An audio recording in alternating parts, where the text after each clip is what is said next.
Welcome everyone to Wednesday Night at the Lab. I'm Tom Zinnan. I work here at the UW-Madison Biotechnology Center. I also work for UW Extension, Cooperative Extension, and on behalf of those folks and our other co-organizers, Wisconsin Public Television, the Wisconsin Alumni Association, and the UW-Madison Science Alliance, thanks again for coming to Wednesday Night at the Lab. We do this every Wednesday night, 50 times a year. Tonight, it's my pleasure to introduce to you Steve Oreck. He's a PhD candidate in the Department of History here. He was born in New York, in Manhattan, and went to school in New Orleans, high school in New Orleans at Newman School. Then he went to MIT and studied both engineering and history. Then he went into the Navy, and after a while there, he went to MIT to get his master's degree, and then went to Louisiana State University to the medical school in New Orleans to get his MD degree. He's going to tell you more of the details about this. But he was in the Navy as a surgeon attached with the Marine Corps.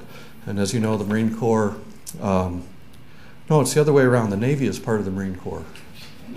They're happy to tell you that. They get pissed. Then in 1992, he came here to be on the faculty in the School of Medicine and Public Health and the Department of Orthopedics, and retired there in 2008. And I believe that's probably when you started in graduate school in history. Tonight we were commemorating the centennial of the armistice that brought to end World War I 100 years ago. So very happy to be able to mark the occasion. Tonight we get to talk about the flu, the U, and the city of Madison. And this is a story I've never heard before. I'm looking forward to it. I hope you'll enjoy it too. Please join me in welcoming Steve Oreck to Wednesday Night at the Lab. Thank you.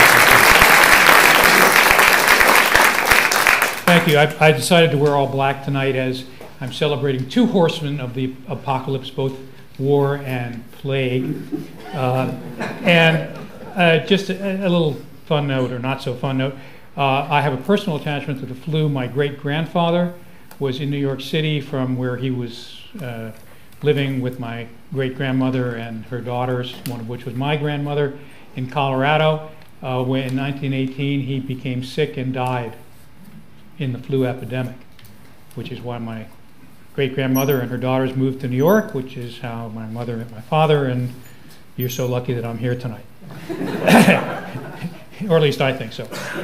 Okay, well, to get started.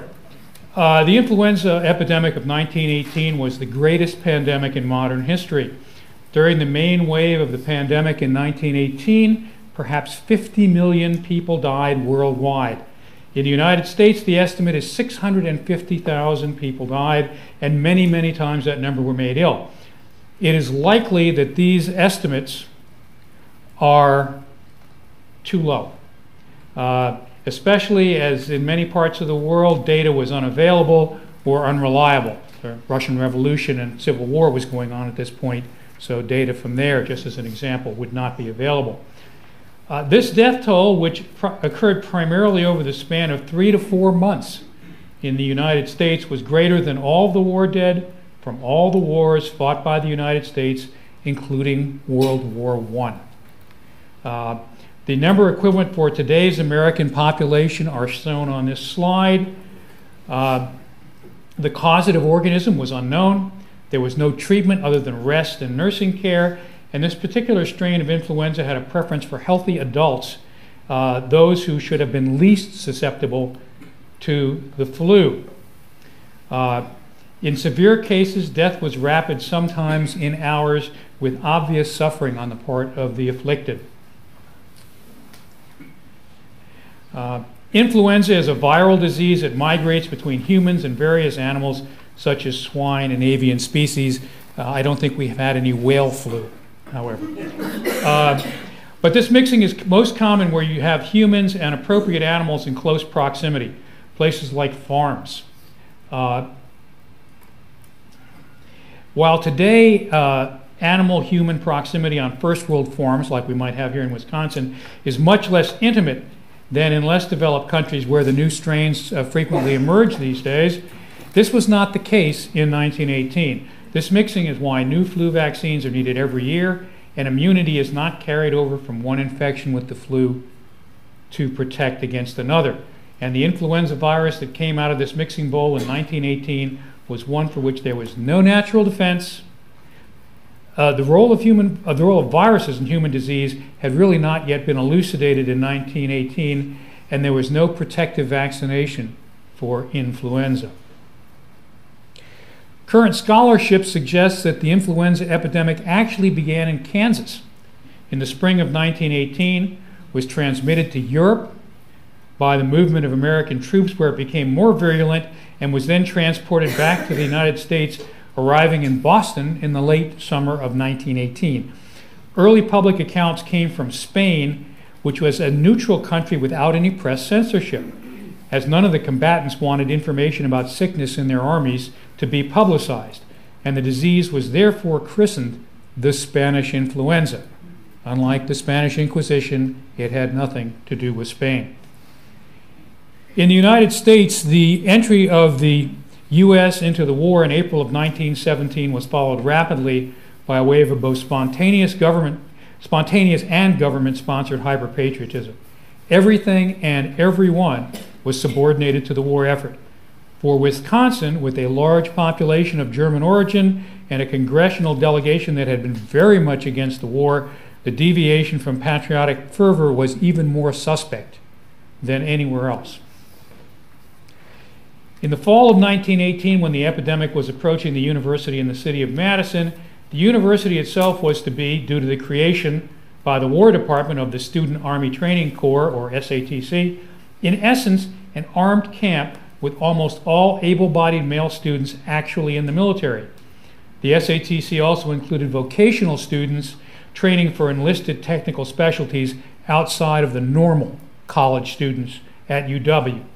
This created a unique situation where, in most things and for most students, university authority was subordinated to military authority. This also created some level of subordination to the military in Madison itself, since the university was the largest institution in Madison. The University of Wisconsin and Madison present a particular case. They are tightly bound physically and emotionally, and yet in the fall of 1918, the university was less of a university and more of a military installation. How did the authorities, the city and state health officers, the university administration, and the Army respond to this epidemic? Who was in charge of this response? Who was responsible? And where were the dividing lines? In particular, how did the military presence on the UW campus affect the responses on campus and in Madison? As mentioned, the fall semester of 1918 was unique for the University of Wisconsin, as it was for many other universities around the country. The War Department had established the SATC to begin in the late summer and early fall of 1918. Unlike what we think of as the traditional Reserve Officer Training Corps, or ROTC units, the members of the SATC were full-time military, living in barracks, in uniform, and under military discipline.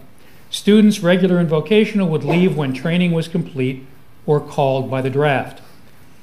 In August of 1918, university presidents and deans in the Midwest attended a conference supervised by the colonel in charge of the SATC for the Upper Midwest.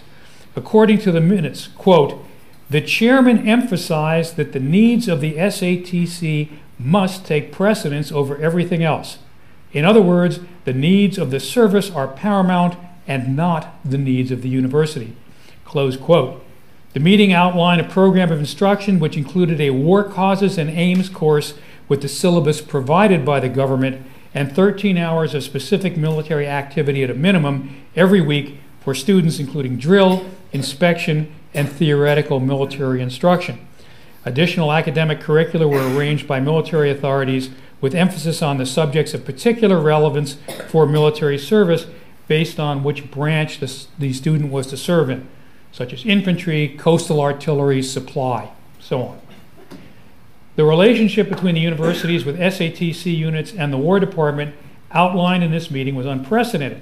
If the university had an SATC unit, that university was more like a military installation than a normal university. The commandant of the local SATC unit had been given almost unlimited authority over the regular administration. The needs of the SATC came first, and an SAT commandant could and would dictate policies and priorities to the university administration by declaring these policies essential to the SATC. Subsequent to the August meeting, Acting University President Burge sent a letter to the faculty. Acting President Burge stated the faculty would be exempted from the draft in order to serve the purpose of preparing the students for service in the military. They, the faculty, were to consider themselves on, quote, war service, unquote, although not in uniform, and previous policies on faculty loads and teaching hours were suspended until further notice.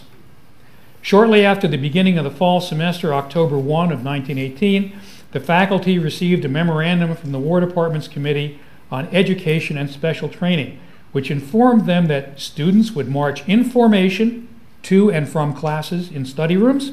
Study hours would be supervised by the SATC staff, and instructors were urged, did I lose a page here? Were urged that the members of the SATC, when reciting in classrooms, shall stand at attention and speak with clearness and decision. Perhaps in the fall of 1918, the university campus would have been more accurately described as Camp Badger.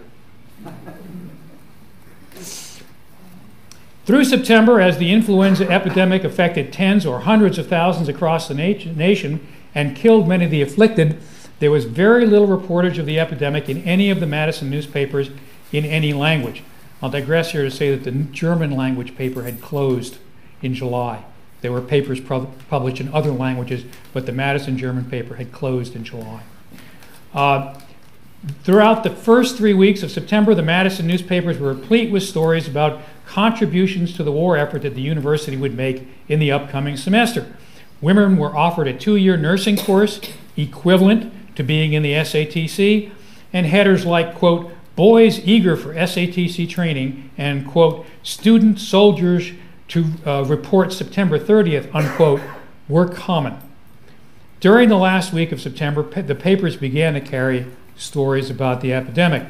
On September 23rd, 4,500 cases were reported at the Great Lakes Naval Training Center north of Chicago, with a death rate of 1.5%.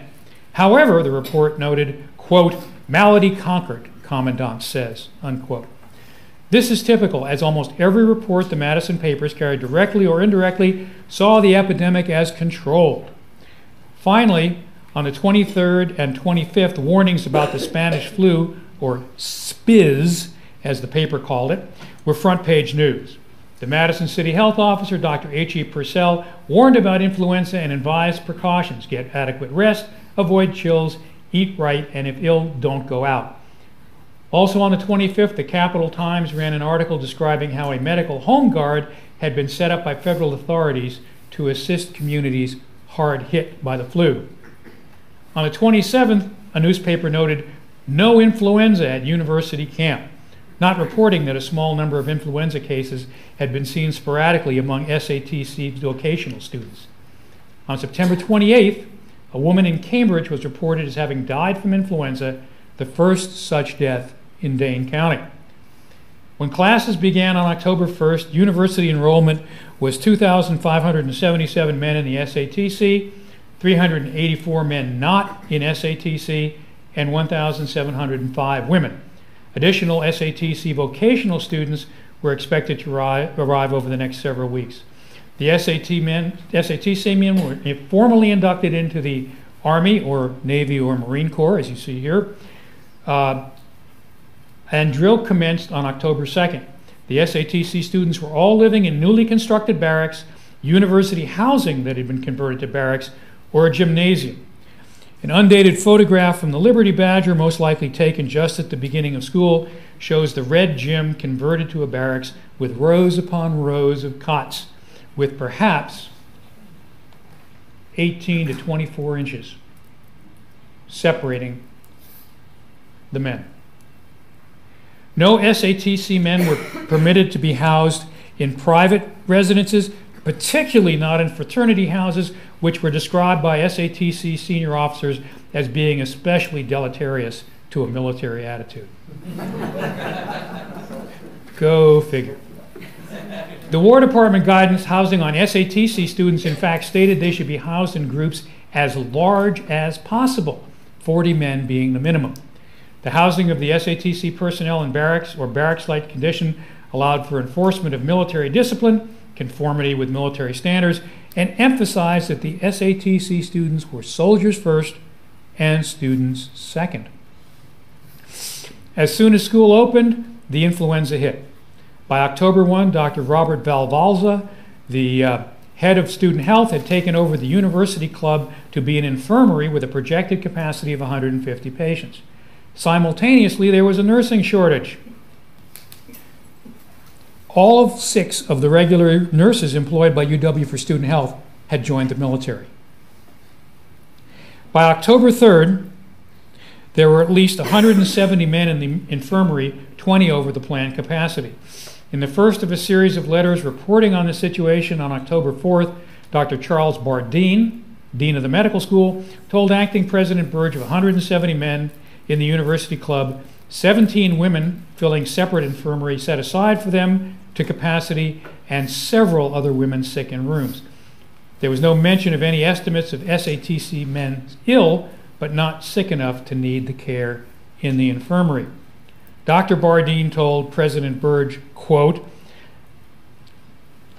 oh my, got out of order here. Hang on a second. Help me. That's what happens when you drop your papers. Here we go.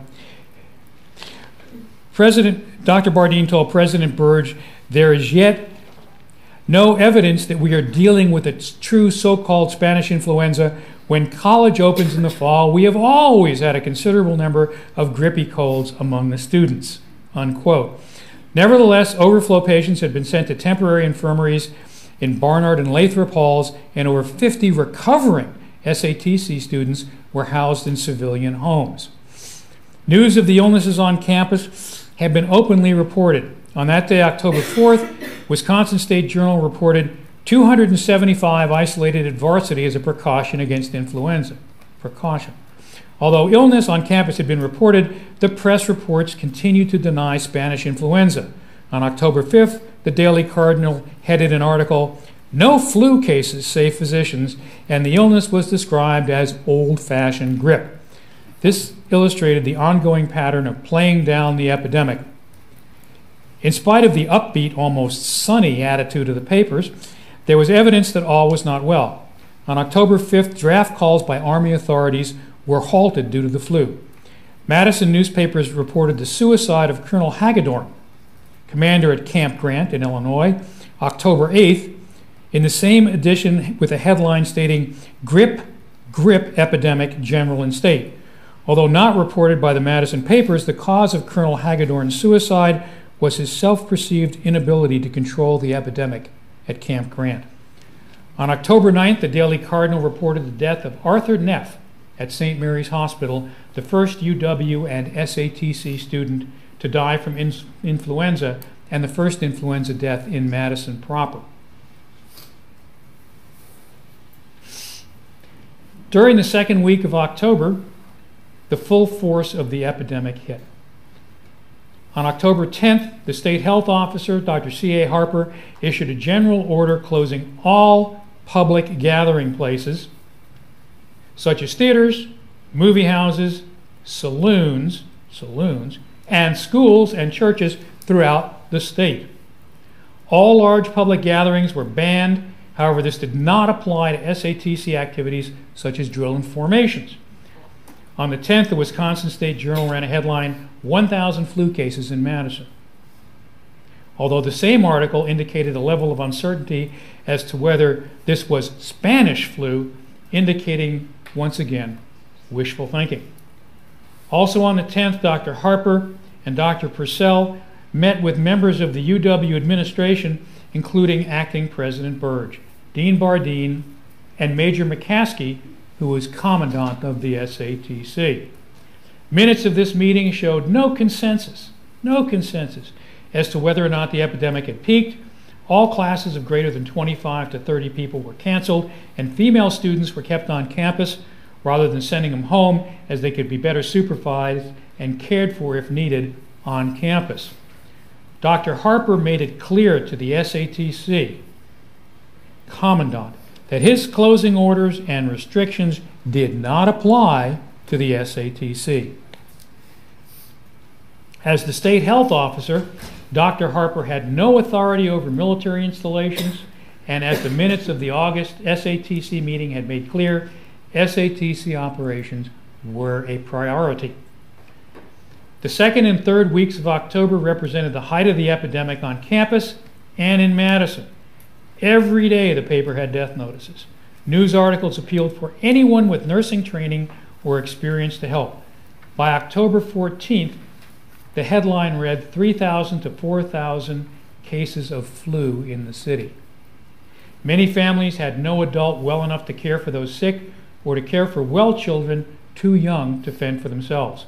Madison public school teachers volunteered to become visiting nurses, and high school boys, now out of school, also volunteered. At the university, SATC classes continued normally, unaffected by the ban on larger lectures. The War Department had sent orders to cancel strenuous, but not all, drill for the SAT students due to the epidemic, and the university administration and Army were working cooperatively.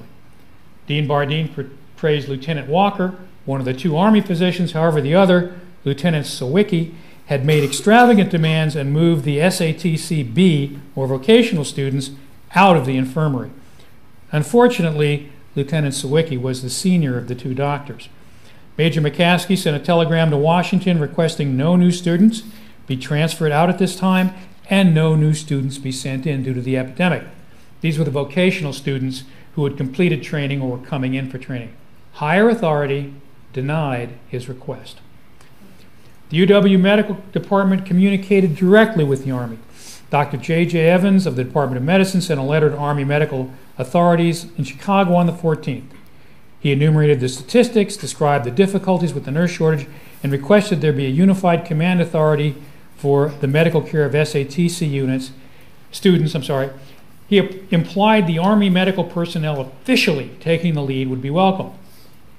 However, although he praised Lieutenant Walker, he made, quote, vigorous protest against the retention of Lieutenant Sawicki at the University of Wisconsin in any capacity, unquote, and offered to send specifics of his medical incompetence. Documents do not reveal details, but within a few days, Lieutenant Sawicki disappeared from the records of the SATC. While the SATC was hardest hit in terms of percentage affected, the epidemic was general throughout Madison and Dane County. On October 12th, the news reported the death of the first UW woman. The report of 4,000 to 5,000 cases in Madison on the 14th needs to be reemphasized because in 1918, Madison had a permanent population of approximately 37,000 and Dane County 88,000. When one subtracts children and the elderly from the population numbers and estimates a certain number of convalescents, this left little more than half of the adult population available for full activity. In Madison, as in the rest of the country, military activity continued with little modification due to the epidemic. Although draft calls had been temporarily suspended, 50 men previously inducted left for training camps on the 13th. About the same time, vocational SATC students who had completed training departed, and a new draft of over 600 vocational students arrived over the protests of the university and the SATC unit. Throughout the month of October, perhaps 1,000 men left Dane County for other various locations throughout the United States. By the middle of October, the epidemic had begun to fade in Madison and on campus.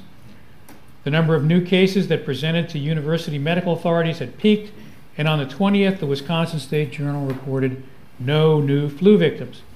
Even though the number of new cases had fallen off, there remained a large number of individuals severely ill.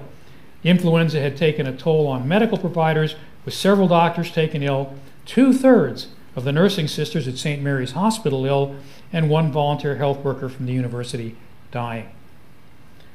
By the fourth week of October, the number of new cases were minimal, with the exception of the new SATC vocational students who arrived around mid-October. In a telegram to the third assistant to the Secretary of War, The UW administration complained that the employment contracts for the physicians currently working for the Army at UW had not been officially received, and unless this was rectified by October 26th, there would remain but one physician, Lieutenant Walker, for 3,600 men.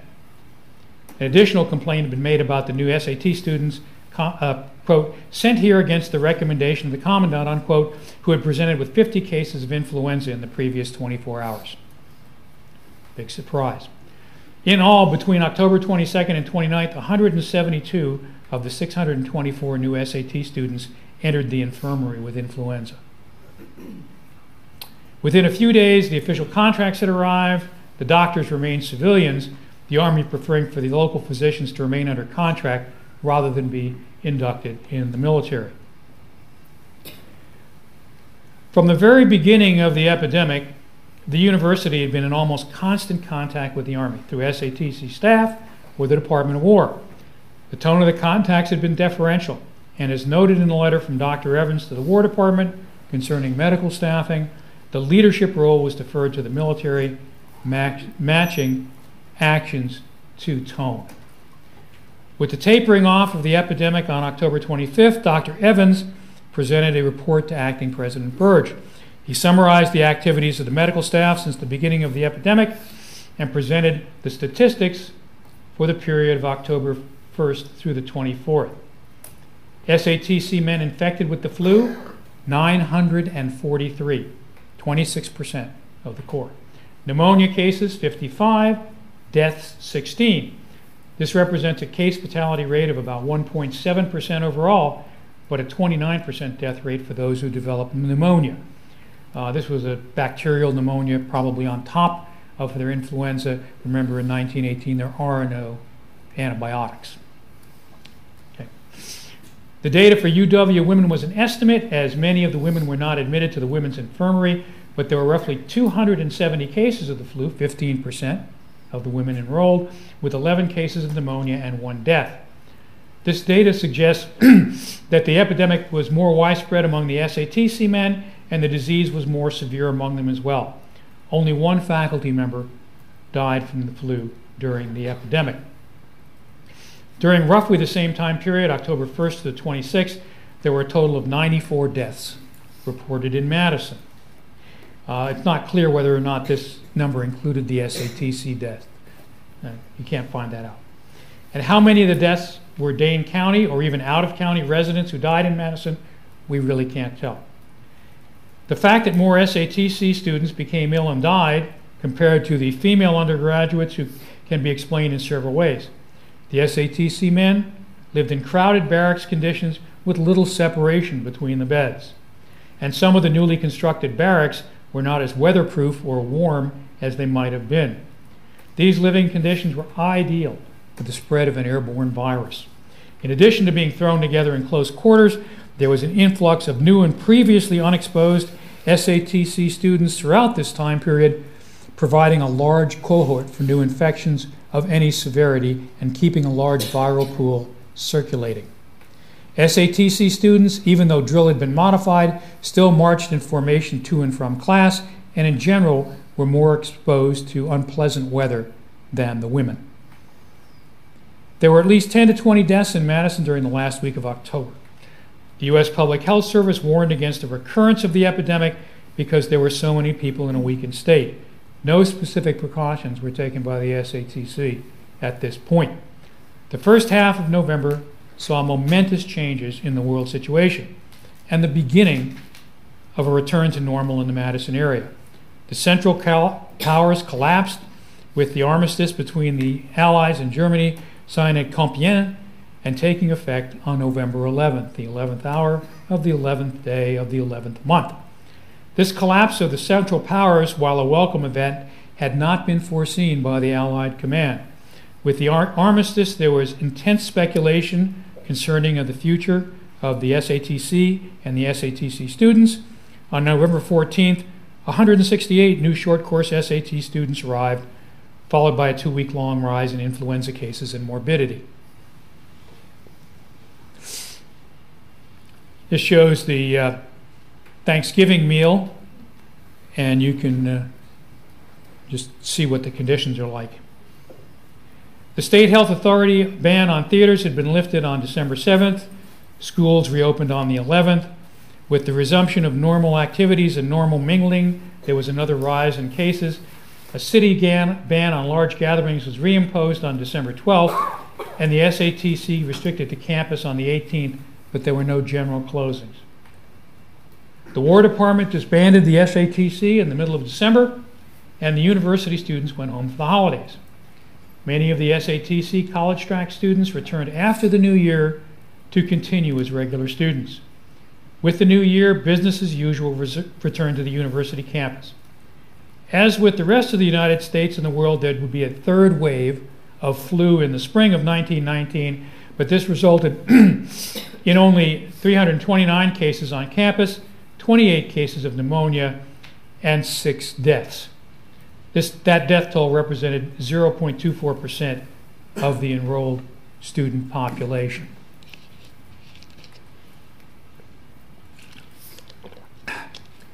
There is no indication of any bans on campus activities that were imposed for this spring wave of flu compared to those in the fall, or comparable in severity to those in the fall. The authorities dealing with the 1918 influenza epidemic at the University of Wisconsin and in Madison consisted of several layers of authority and responsibility, hence the slide. The federal government acted through 3 agencies in particular: the Public Health Service, the War and Navy Department, and the SATC directly. As with other imported diseases, the Public Health Service was aware of the epidemic in Europe and that influenza would cross the Atlantic. The PHS distributed information on influenza to state and health departments.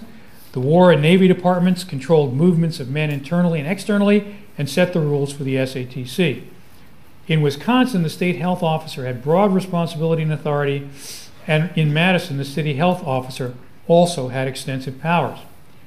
The university administration had to cooperate with the military for SATC students, but the university administration was solely responsible for the non-SATC students, about 350 men and the 1,700 women. In the late summer of 1918, there were over 1 million men in the American Expeditionary Force, AEF, and General Pershing wanted 1 million more over the next 6 months. The plan was for a 1919 spring offensive. Only a massive infusion of fresh American troops could make this happen, as both the British and the French had reached the bottom of the manpower barrel.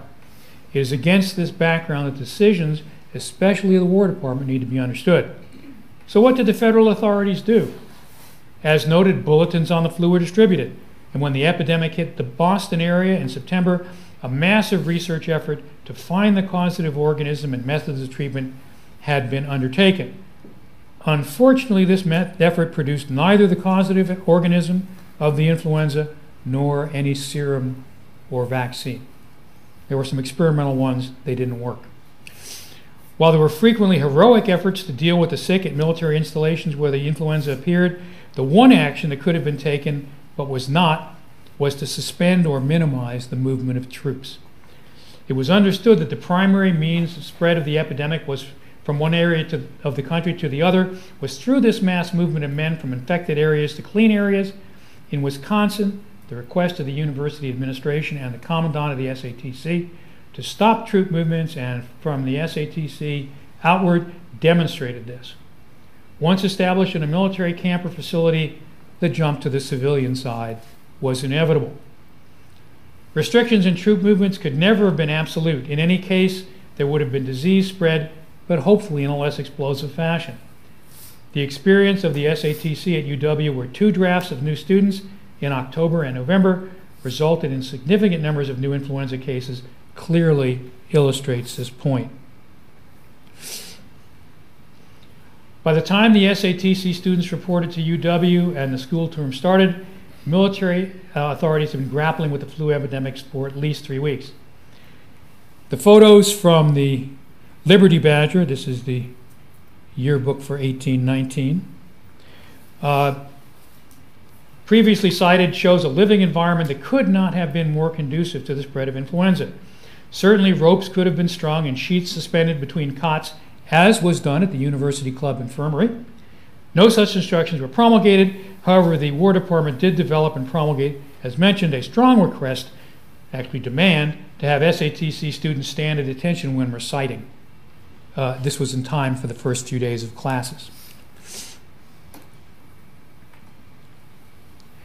The UW administration was operating under significant constraints. The majority of its students, the men of the SATC, were in the military and under military discipline. Even so, the university could have been more aggressive, closing all classes except for the SATC, as opposed to only stopping large classes. The actions of Dr. Bardeen, dean of the medical school, are especially puzzling. No matter what public face would be put on the epidemic, why was he so slow in stating the obvious in his communications with Acting President Burge? The epidemic was well underway, yet he was still stating opinion that this was nothing more than the usual grippy colds seen every fall. Even had Dr. Bardeen's concern been to avoid panic or a negative effect on morale among the general population, that does not explain why he would prevaricate in internal documents. The archives hold no single piece of evidence specifically stating why these individuals responded the way they did, but they do hold enough evidence to draw conclusions. America and all Americans had become a single tool in the arsenal of war.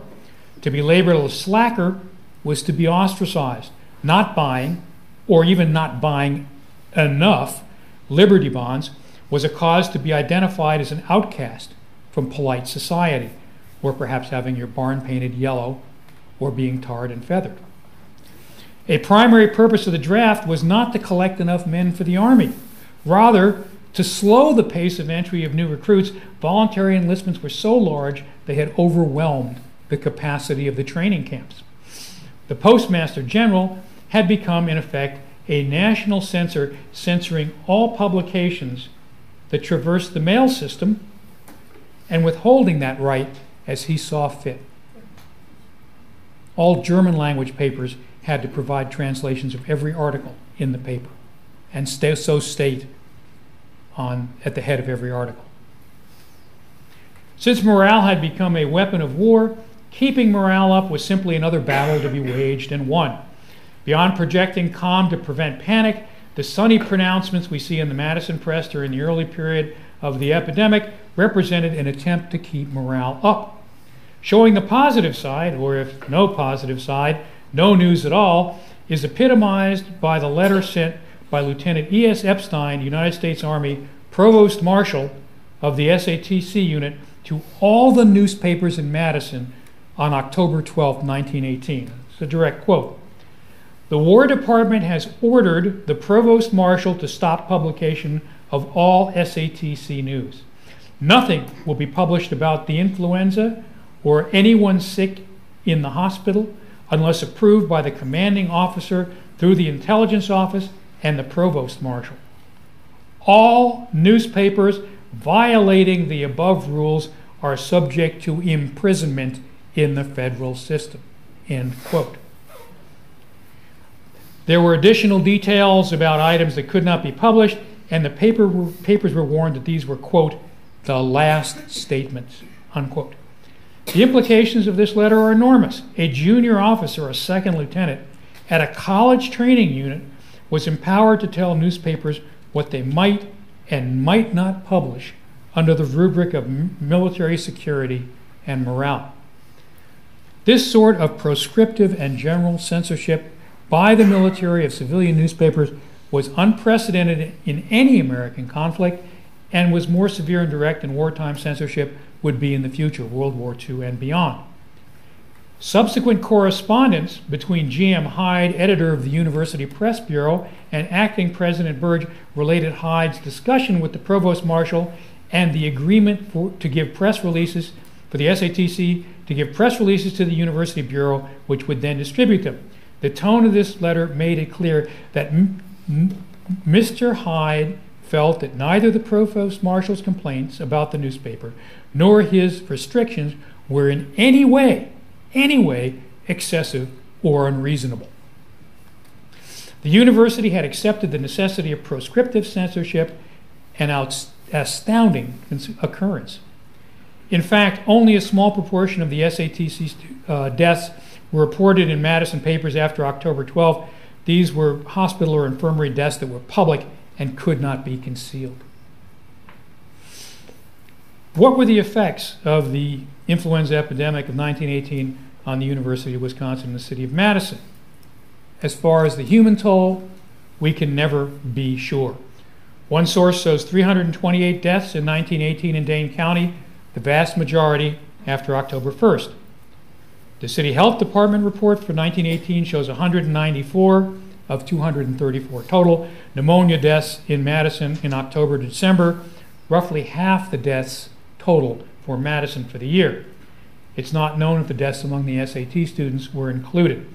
The final report of Dr. Val Valza, sent to President Burge in June 1919, identified 36 SATC students' deaths and 3 female student deaths during the fall semester, equaling a death rate approximately of 10 per 100,000 among the men and 1.7 per 100,000 among the women. In terms of overall death rates in the wider area, the overall death rate for Wisconsin is stated as 1.35 per 1,000 in one source and 2.8 per 1,000 in another, with the first source stating the death rate in the registration area, not just the state but the public health registration area, was 2.85 per 1,000. The death rate for the epidemic was reported as 4.1 per 1,000 in Dane County. With these data, some conclusions can be drawn. On the UW campus, we can say the case and case fatality rates were markedly higher for the male SAT students than for the female students. Given the close quarters the SATC men lived in, inadequate heating in some of these quarters, and their greater exposure to weather during drill, the case and case fatality differences are not surprising. The death rate in Dane County appears above average, but underreporting of influenza cases and influenza deaths in rural counties was noted at the time. The State Board of Health, in its meeting of January 1919, proposed new regulations for the legislature for steps for future epidemics. Likewise, the City of Madison health officer made recommendations in his 1918 report on how to improve response to a future epidemic, as well as praising the community spirit which prevailed during the epidemic.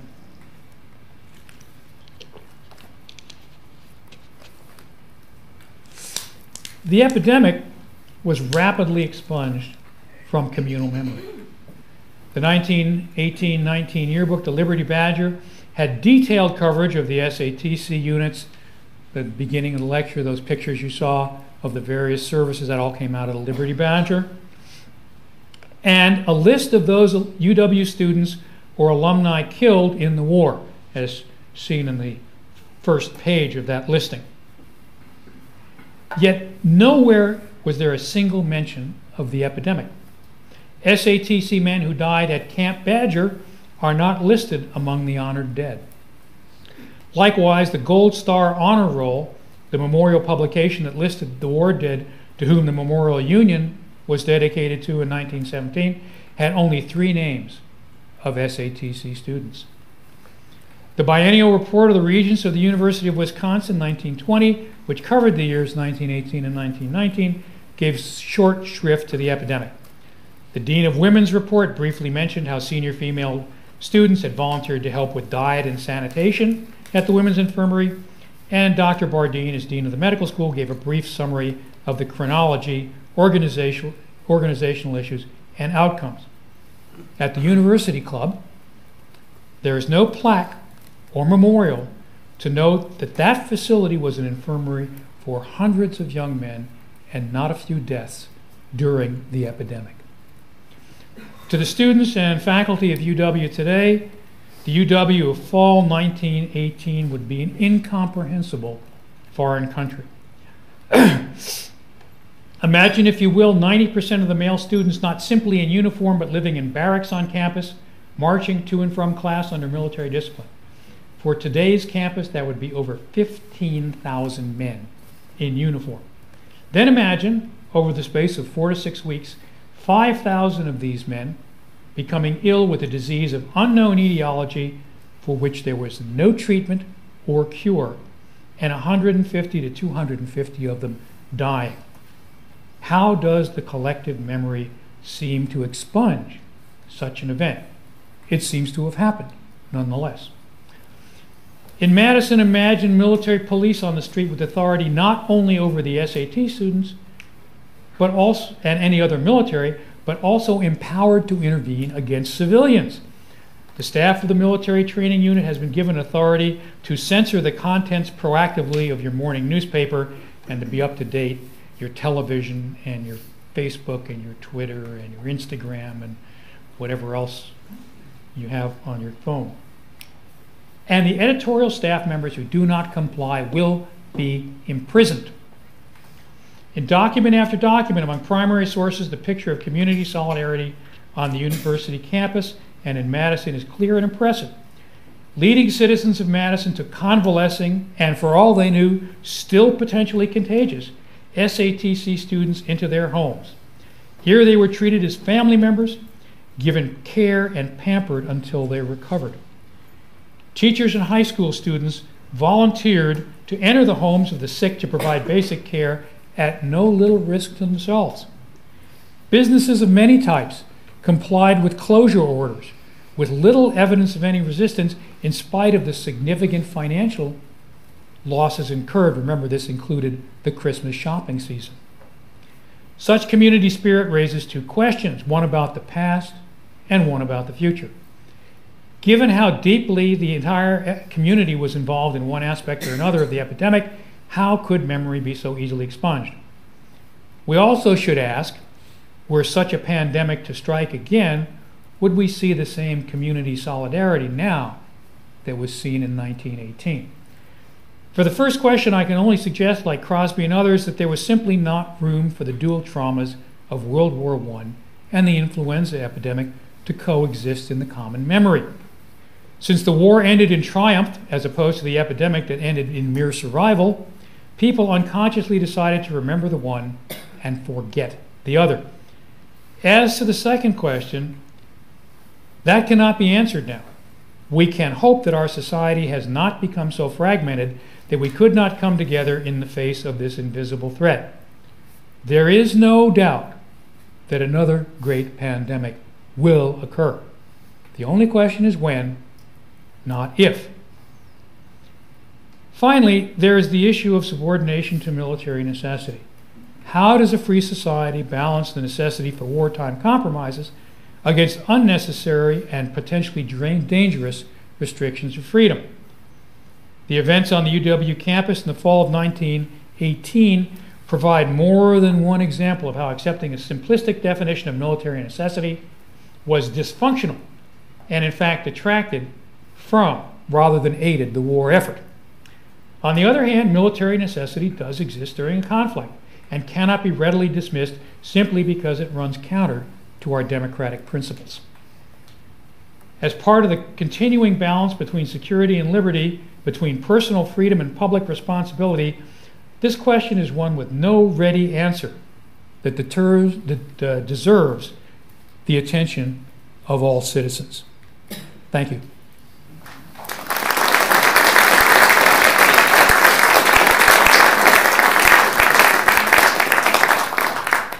Here are some resources for further study, including, if you want to go to that URL, you can page through the yearbook from 1919. So at this point, I will see if there are any questions. Sir? The flu epidemic that hit Madison, that was the epidemic not from Kansas, or I think it was Kansas you said that was started.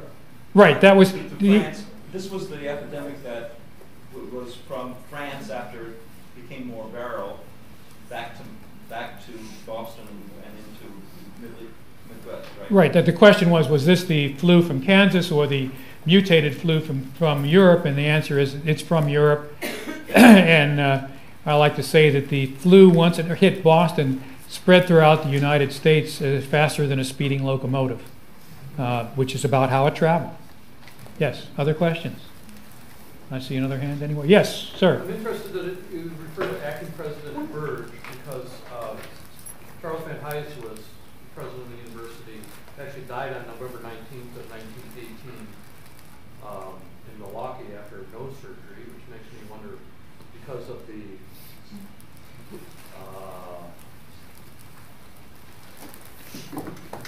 impedance of truth, shall I say, whether he died that way or if he had influenza, but we'll go there. The question Why is, was he not president? okay, the question is why was President Van Hise not present on campus when this was going on, and why was it acting President Burge? The answer is Van Hise was in Europe. He'd gone to Europe on some War Department related thing, and then came back, and so he was never made it really back to take over his job. That's why Burge was running things in his absence. Thank you. Yeah. Yes. Were there death certificates made out for these soldiers that died and listed the cause of death? The question is, were there death certificates for the soldiers? Are you talking about the people in Madison or soldiers in general? The people in Madison specifically. Yes, there were death certificates. I was not able to find them readily, but yes, they would have been made out in standard fashion. And it would list the cause of death? Yes, they would list the cause of death. I caution everybody that the cause of death on death certificates, whether from 1918 or 2018, is not always the same, not always what it really was. Yes, sir. So in this chart you show about October of 18 and the room incidence rate, it seems like it was like in this 10-day window and then metered out. Is that seems different from flus that we have now? And number one, and number two, has it traveled to a new spot? Was it the same way? It would always be this really rapid? The question is about the graphic of the epidemic, and the answer is yes. And part of it, one reason it was so concentrated, well, you have it goes further out, and you would have seen further peaks for the new students coming in. But the reason it was like that, this graph only talked about students, SATC and women. So you're talking about a tight, small community, and it's very typical. A new disease hits, bang, susceptibles get sick. And remember, this is the deaths. Those are the deaths, not the, those are the cases, I'm sorry. Those are the cases that are reported. There were people who would be sick and not ill enough to go to the doctor, or decide not to go to the doctor. Yes, anybody else? Somebody in the back there? Yep. Yes, please. Was it ever decided where the original strain of this virus, I mean, it started in Kansas, but where how many times have it had mutated before, you know, so where did it come from and how many times it mutated before it became the virus that started in Kansas? The question is, do we really know where the virus started? And the answer is no. There's been more forensic work done. You know, they've dug up corpses in the Arctic that, you know, had preserved virus and so forth. But and it's not 100% that it started in Kansas. There are some other thoughts, but as best it can be determined, there was a flu epidemic in Kansas. We do know that it was transmitted to Europe, like on that map, and we know that things all of a sudden got worse in Europe. But we don't have really comparative viral DNA, say from Kansas to Europe and then back again. Everybody's heard probably of H, X, and Y virus. Those are just the main antigens on the virus surface. There are a whole string of other minor ones. So it was the combination of the major ones and whatever minor ones there were that made this so virulent. There are authenticated reports of healthy young men on a march in the morning getting sick and dropping dead at the end of the day. That's how fast it killed some people. Yes? Yeah, has anybody studied the 1918 epidemic in Wisconsin, such in cities like Milwaukee, Green Bay, Eau Claire, La Crosse? Is there any, say, records of that? The question is, has this been studied for the state as a whole? The answer is, I don't know. I know there are records You can go to the public health records, the state records, or the Milwaukee, or any town that had a town health officer. Would be a fairly large place like Madison. Maybe Green Bay might have had one. But as far as I know, there was not a statewide compilation of the epidemic published. It might be out there, I just haven't seen it. Sir? Could you compare how the university was used in World War II to how it was in World War I, and whether the experience in World War I may have loosened up things in World War II? The difference between the university in World War I and World War II. Well, basically, you had a different officer training program. All universities, or most universities, including UW, were used for both officer and enlisted training. There were students in specific disciplines were excluded from the draft. Not only medical students, but people in engineering, for example, were felt to be more use in the civilian population.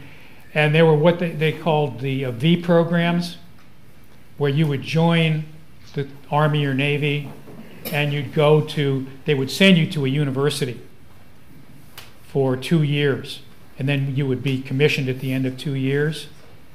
Also technical training, again, a vocational type training, but there wasn't the sort of we're taking over the universities that you saw in World War I. That did not happen. Anything else? Other questions? This is one of the most remarkable talks we've had in the 13 years here of Wednesday night at the lab. I really want to thank you for the contribution to the history of the university and to the state. This is fabulous. Thank you. Thank you.